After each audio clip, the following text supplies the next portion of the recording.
Wow, what a game it was then at Anfield. Finished 9-0 to Liverpool, a game which helped get their season on track, perhaps following an indifferent start for Jurgen Klopp's side. And they came into this off the back of that disappointing defeat to Manchester United, Cass, on Monday. Yeah. What a way they bounced back. They were just unstoppable. Yeah, it was. And I'll tell you what, something that stood out for me from the game, Nat, was that, and this is where managers earn their crust, okay? You don't listen to the noise and you get on with the next game. And Firmino, who's been a terrific player for Liverpool, in some areas has been deemed not good enough anymore to start for Liverpool Football Club. He's deemed as a sort of on the way down, if you like. But as a manager, you know what he can do. He didn't play well at Old Trafford. He was terrific yesterday. And the manager trusted him to put him back in. Because you're going to play badly in football games sometimes, Nat. It's inevitable. You can't play every game brilliantly. For whatever reason, some games you fall short, you know. And Firmino yesterday was terrific, like Diaz was terrific, and Salah as well, who didn't score, you know. And that is the art of management.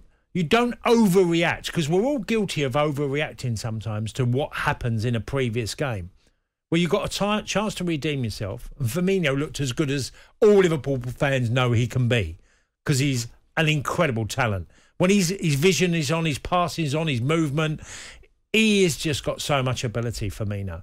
He's a real legend of the club. And I'm watching him yesterday thinking, you're apparently past it now.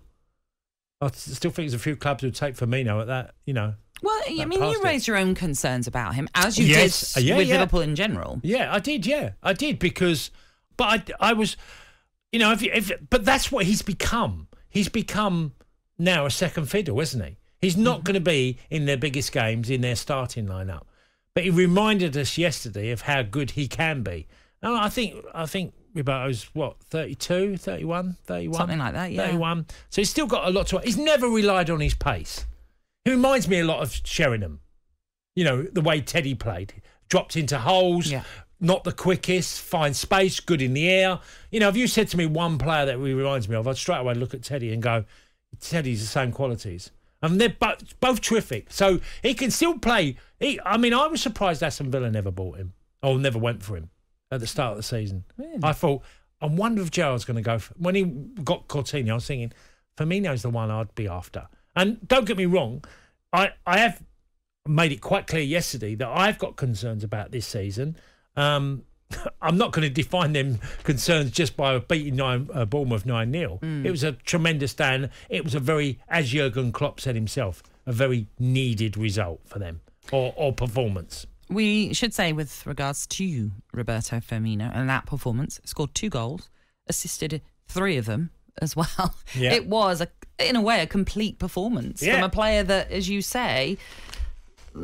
some fans were kind of not as in favour of him as opposed to others. Yeah, well, there is an element of, has he had better days? Well, he was in a front line that he was a certain starter. Now he's not. Now he's not. You could argue at times he's been 4th, maybe even 5th choice at Liverpool. I'm just delighted to see the player that, you know, anyone in connection with Liverpool knows how good he can be. Yeah. And you were reminded that against Bournemouth yesterday. We always know that there are certain games that will not define your season. So Bournemouth, we would have gone with hope that they could achieve something, especially how the season had started for Liverpool. But, you know, you're never going to... Your season, Bournemouth-wise, will not be how they fare against Liverpool, against Manchester City, against Chelsea, against Tottenham, etc., etc. How do they get over something like this, a 9-0 hammering? They've got 3 points more on the board than I thought they'd have. Okay. So take the positives elsewhere. Okay, there's a positive. They've played Man City and lost 4-0. They played Arsenal, lost 3-0, and they've lost 9-0 at Anfield. And they beat Villa in the opening game of the season, yeah? Mm-hmm. So there's their 4 games. I didn't think they'd have 3 points. I thought they'd probably have 1 at best. So... Okay. So take the positive. We got 3 points on the board already, and you've got 3 big games out the way. Well, 2 of them away. 2 of them away at Man City and Liverpool. Yeah. So a really difficult start they've had. I think you can't really look at a 9-0 and just go. You know, Scotty Parker, you could see him. He was absolutely shell-shocked after the game. And he's feeling for him, his staff, his team, everybody involved in Bournemouth. Just get on, go. It's like, when I joked the other week and saying when Bournemouth went to Man City, well, you should take a 3-0 and don't turn up. Yeah. Right, okay, you've been beaten 9. And it wasn't a nice day. It was a horrible experience. Get on to the next game as quick as you can. Well, they don't have long to wait because it's Wolves on Wednesday. So that's another positive to take, that you don't have a week to dwell on this. Well, the negative is that they haven't done enough business, clearly.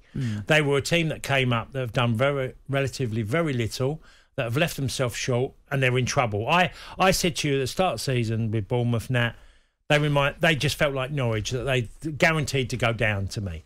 And I don't think he's got even close to a squad that's going to keep Bournemouth up. So they've got 3 points more than I thought they'd have. And Liverpool, they play Newcastle next. Yeah, now, I know Anfield. we haven't seen them play this weekend yet. That's to come today at Anfield. We know now what Newcastle, I say now, there's still early stages in the league, but we've seen what they can do. They've tested Manchester City. How big a test is that going to be for Liverpool? Well, it could be, because Eddie has had a different type of approach, hasn't he? The way he went after Man City, it was quite clear now. Some Maximin against Trent is going to be interesting. I'm sort of thinking, Trent, okay, yesterday you can get forward and you can end up being central midfield, nearly as centre forward at times, but please don't try and do that against Newcastle, because if it breaks and it goes to Sir Maximin, he might punish you. So Newcastle do pose another type of problem. I'll be interested to see how Hedia's team go to Liverpool and try and get something, because they have enough quality there. They've completely rebuilt the back line. They've got a new goalkeeper. Midfield, they're stronger. There was a lot of qualities at Newcastle. So, the loss of Callum Wilson is a blow. Isaac could come in. It might be today, might be in midweek, don't know. But there's a lot to like about Newcastle, so it's a much tougher opposition. And they've really bolstered their squad, a much better squad of players. Yeah.